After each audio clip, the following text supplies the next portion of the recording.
Hey guys, today I have brought you the third video in which I will narrate you the third chapter of the book Percy Jackson and the Lightning Thief, which is Grover unexpectedly loses his trousers. So let's begin.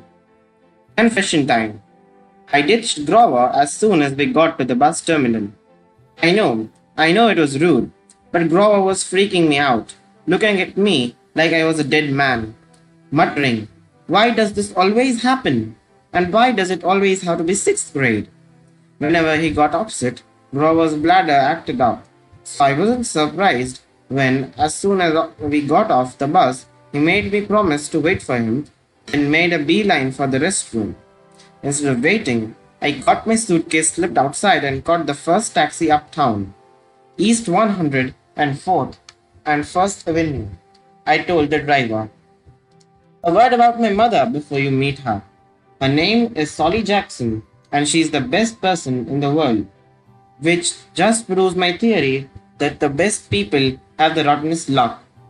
Her own parents died in a plane crash when she was 5, and she was raised by an uncle who didn't care much about her. She wanted to be a novelist, so she spent high school working to save enough money for a college with good creative writing program. Then her uncle got cancer and she had to quit school in her senior year to take care of him. After he died, she was left with no family, no money, and no diploma. The only good break she ever got was meeting my dad. I don't have any memories of him, just this sort of warm glow, maybe the barest trace of a smile. My mom doesn't like to talk about him because it makes her sad. She has no pictures. See, they weren't married. She told me he was rich and important, and the relationship was a secret. Then one day, he set sail across the Atlantic on some important journey and he never came back. Lost at sea, my mom told me. Not dead, lost at sea. She worked odd jobs, took night classes to get her high school diploma, and raised me on her own. She never complained or got mad, not even once. But I knew I wasn't an easy kid. Finally, she married Gabe Agliano, who was nice the first 30 seconds we knew him, and then showed his true colors as a world class jerk. When I was young, I nicknamed him Smelly Gabe. I'm sorry, but it's the truth. The guy reeked like moldy garlic pizza wrapped in gym shorts. Between the two of us, we made my mom's life pretty hard. The way Smelly Gabe treated her, the way he and I got along, well, when I came home is a good example. I walked into a little apartment hoping my mom would be home from his work. Instead, Smelly Gabe was in the living room, playing poker with his buddies. The television was blaring. Crisps and beer cans were strewn all over the carpet. Hardly looking up, he said around his cigar, "So you're home. Where's my mom?" "Working," he said. "You got any cash?" That was it. "No, welcome back. Good to see you. How has your life been in the last 6 months?" Gabe had put on weight. He looked like a tuskless walrus in the thrift store clothes. He had about 3 hairs on his head, all combed over his bald scalp as if that made him handsome or something. He managed the electronics megamart in the Queens, but he stayed home most of the time. I don't know why he hadn't been fired long before. He just kept on collecting paychecks, spending the money on cigars that made me nauseous and on beer, of course. Always beer. Whenever I was home, he expected me to provide his gambling funds. He called that our guy's secret, meaning if I told my mom, he would punch my lights out. "I don't have any cash," I told him. He raised a greasy eyebrow. Gabe could sniff out money like a bloodhound, which was surprising since his own smell should have covered up everything else. "You took a taxi from the bus station," he said. "Probably paid with a 20, got $6 or $7 in change. Somebody expects to live under this roof. He ought to carry his own weight. Am I right, Eddie?" Eddie, the superintendent of the apartment building, looked at me with a twinge of sympathy. "Come on, Gabe," he said. "The kid just got here." "Am I right?" Gabe repeated. Eddie scowled into his bowl of pretzels. The other two guys passed gas in harmony. Fine, I said. I dug a wad of dollars out of my pocket and threw the money on the table. I hope you lose.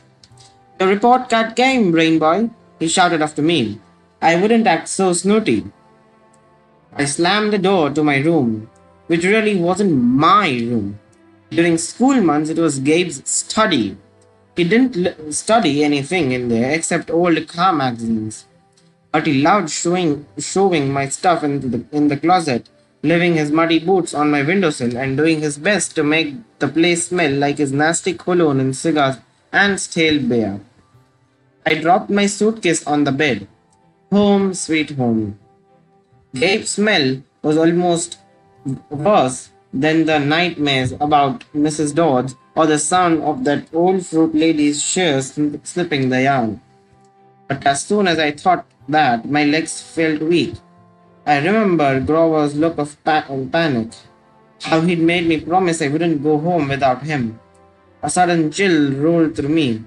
I felt like something was looking for me right now, maybe pounding its way up the stairs, growing long, horrible talons. Then I heard my mom's voice. Percy? She opened the door and my fears melted. My mother can make me feel good just by walking into the room. Her eyes sparkle and change color in the light. Her smile is as warm as quilt. She's got a few gray streaks mixed in with her long brown hair, but I never think of her as old. When she looks at me, it's like she's saying all the good things about me, none of the bad. I've never heard her raise a voice or say an unkind word to anyone, not even me or Gabe. Oh, Percy, she hugged me tight. I can't believe it. You've grown since Christmas. A red, white, blue suite on America uniform smelled like the best thing in the world. Chocolate, lycerus, and all the other stuff she sold at the candy shop in the Grand Central. She brought me a huge bag of free samples the way she always did when I came home. We sat together on the edge of the bed. While I attacked the blueberry strings, she ran her hand through my hair and demanded to know everything I hadn't put in my letters. She didn't mention anything about my getting expelled. She didn't seem to care about that. But was I okay? Was her little boy doing all right? I told her she was smothering me and to lay off and all that, but secretly I was really, really glad to see her. From the other room, Gabe yelled, Hey, Solly, how about some bean dip, huh? I gritted my teeth. My mom is the nicest lady in the world. She should have been married to a millionaire, not to some jerk like Gabe. For her sake, I tried to sound upbeat about my last days at Yancy Academy. I told her I wasn't too down about the expulsion. I lasted almost the whole year this time. I'd made some new friends. I did pretty well in Latin, and honestly, the fights hadn't been as bad as the headmaster said. I liked the Yancy Academy. I really had. I put such a good spin on the year, I almost convinced myself. I started choking up, thinking about Grover and Mr. Bruner, even Nancy Bobofit suddenly didn't seem so bad. Until that trip to the museum. What? My mom asked. Her eyes tug at my conscience, trying to pull out the secrets. Did something scare you? No, Mom.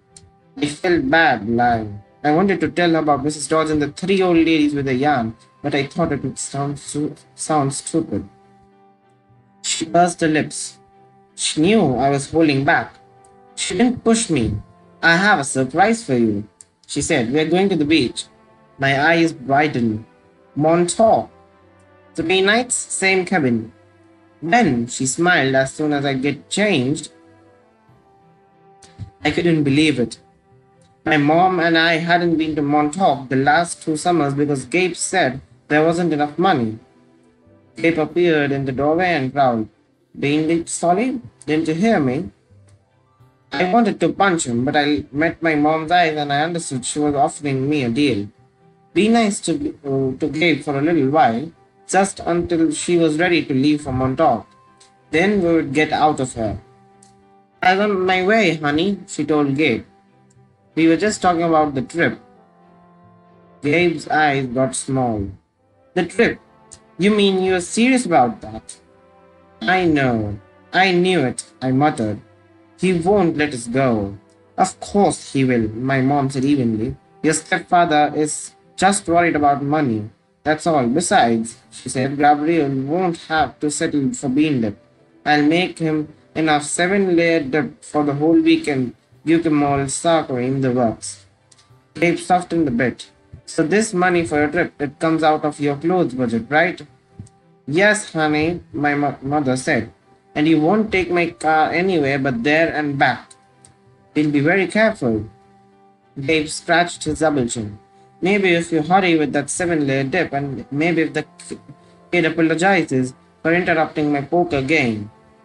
Maybe if I kick you in your soft spot, I thought, and make you sing soprano for a week. But my mom's eyes warned me not to make him mad.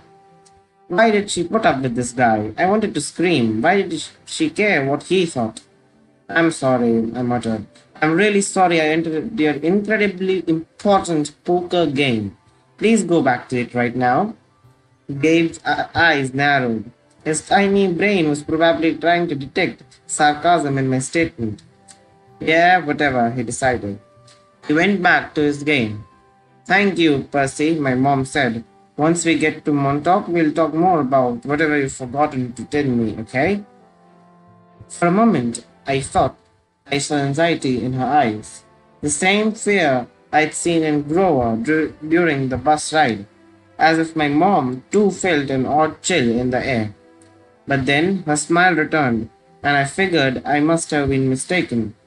She ruffled my hair and went to make Gabe his 7-layer dip. An hour later, we were ready to leave. Gabe took a break from his poker game long enough to watch me lug my mom's bag into the car. He kept gripping and groaning about losing her cooking, and more important, his 78 Camaro for the whole weekend. Not a scratch on this car, brain boy, he warned me as I loaded the last bag. Not one little scratch. Like I'd be the one driving. I was 12, but that didn't matter to Gabe. If a seagull so much as popped on his paint job, he'd find a way to blame me. Watching him lumber back towards the apartment building, I got so mad. I did something I can't explain.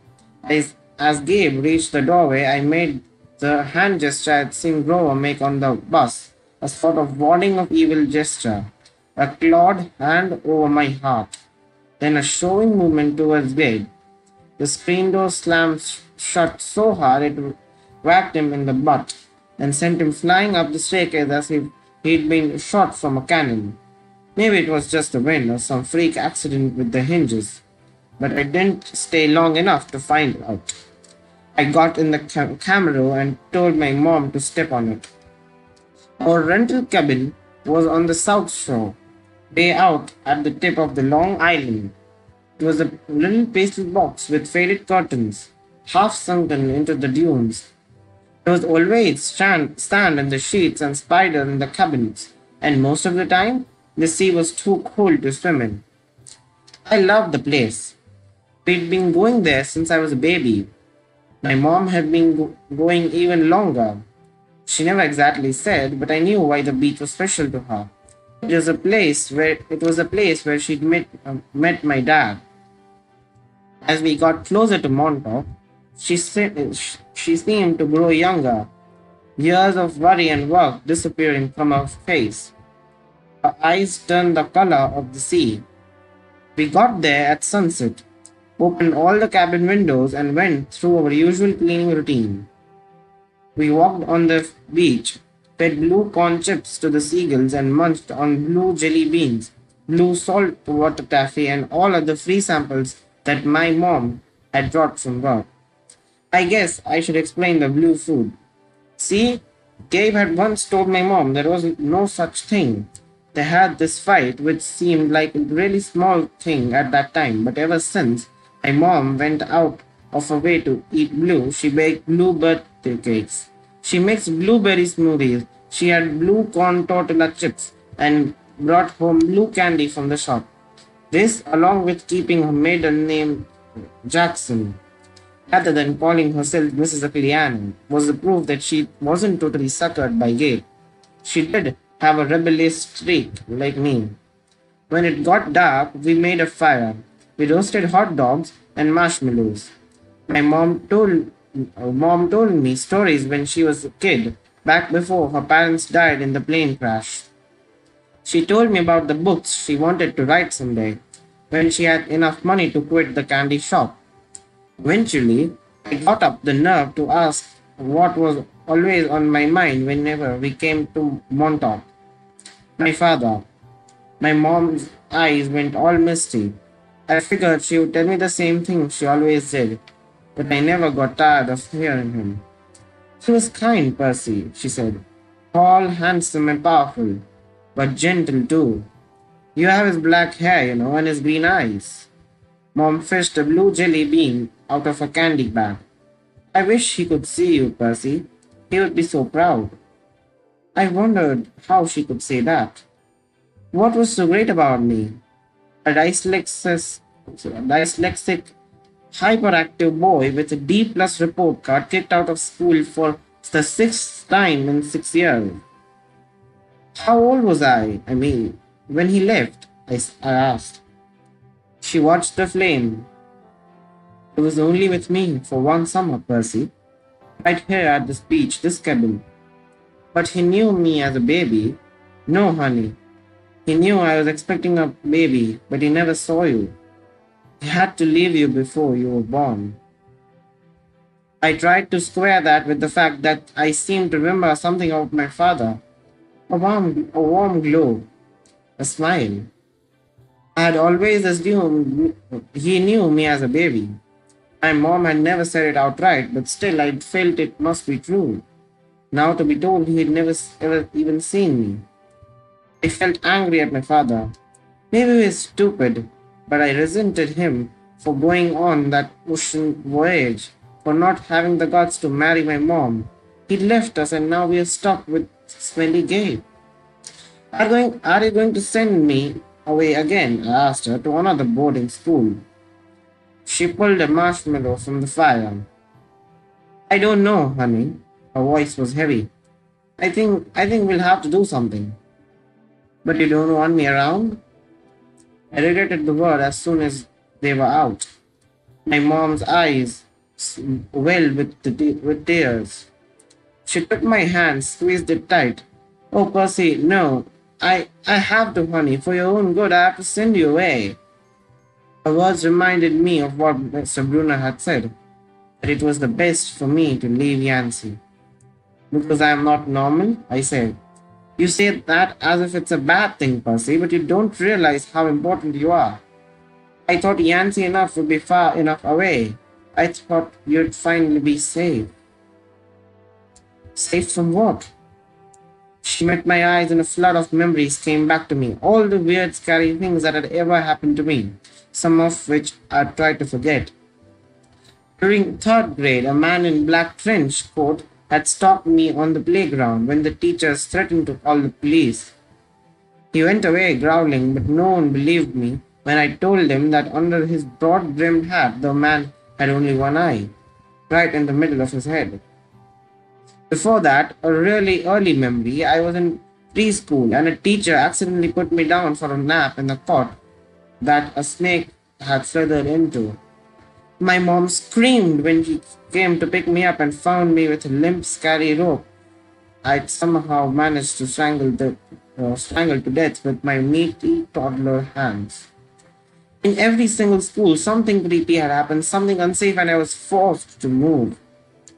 I knew I should tell my mom about the old ladies at the fruit stand and Mrs. Dodds at the art museum, about my weird hallucination that I had sliced my maths teacher into dust with a sword. But I couldn't make myself tell her. I had a strange feeling the news would end our trip to Montauk, and I didn't want that.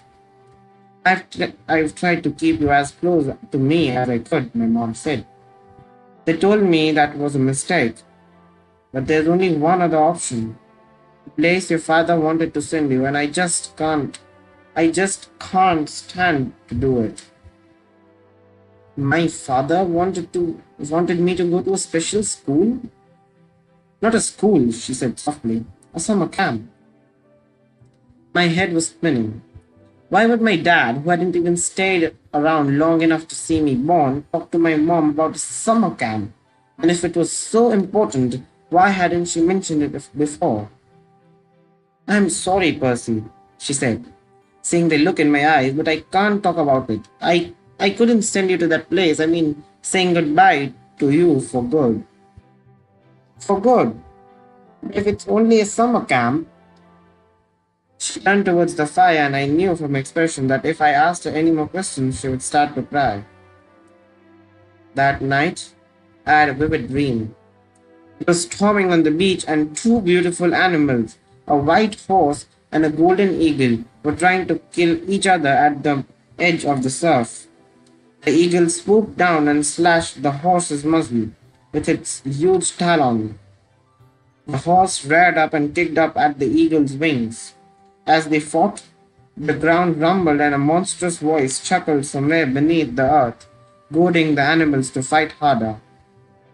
I ran towards them, knowing I had to stop them from killing each other, but I was running in slow motion. I knew I would be late. I would be too late. I saw the eagle dive down its beak, aimed at the horse's wide eyes, and I screamed, "No!" I woke with a start. Outside it was really storming, the kind of storm that cracks trees and blows down houses. There was no horse or eagle on the beach, just lightning making false daylight, and 5-meter high waves pounding the dunes like artillery. With the next thunderclap, my mom woke. She sat up, eyes wide, and said, "Hurricane." I knew that was crazy. Long Island never saw hurricanes this early in the summer. But the ocean seemed to have forgotten. Over the roar of the wind, I heard a distant bellow, an angry, tortured sound that made my hair stand on end. Then, a much closer noise, like mallets in the sand, a desperate voice, someone yelling, pounding on our cabin door. My mother sprang out of bed in a nightgown and threw open the lock. Grover stood framed in the doorway against a backdrop of pouring rain. But he wasn't exactly Grover. "Searching all night," he said. "What were you thinking?" My mother looked at me in terror, not scared of Grover, but why he'd come. "Percy," she said, shouting to be heard over the rain. "What happened at the school? What didn't you tell me?" I was frozen, looking at Grover. I couldn't understand what I was seeing. "Os you kai olai tio," he yelled. "It's right behind me. Didn't you tell her?" I was too shocked to register that he'd cursed in ancient Greek, and I'd understood him perfectly. I was too shocked to wonder how Grover had got here by himself in the middle of the night, because Grover didn't have his trousers on, and where his legs should be. My mom looked at me sternly and talked in a tone she'd never used before. "Percy, tell me now." I stammered something about the old ladies at the fruit stand and Mrs. Dodds, and my mom stared at me, her face deathly pale in the flashes of lightning. She grabbed her purse, tossed me my rain jacket, and said, "Get to the car. Both of you, go." Grover ran for the Camaro, but he wasn't exactly running. He was trotting, shaking his shaggy hindquarters, and suddenly his story about a muscular disorder in his legs made sense to me. I understood how he could run so fast, still limped when he walked. Because where his feet should be, there were no feet. There were cloven hooves. So here we end one more chapter of this book. I hope you enjoyed reading this chapter, because this chapter is one chapter just before starting with the main part of the book. I hope you loved it. Do subscribe to my channel, like the video, and share this to everyone who loves to read and listen to stories. Thank you.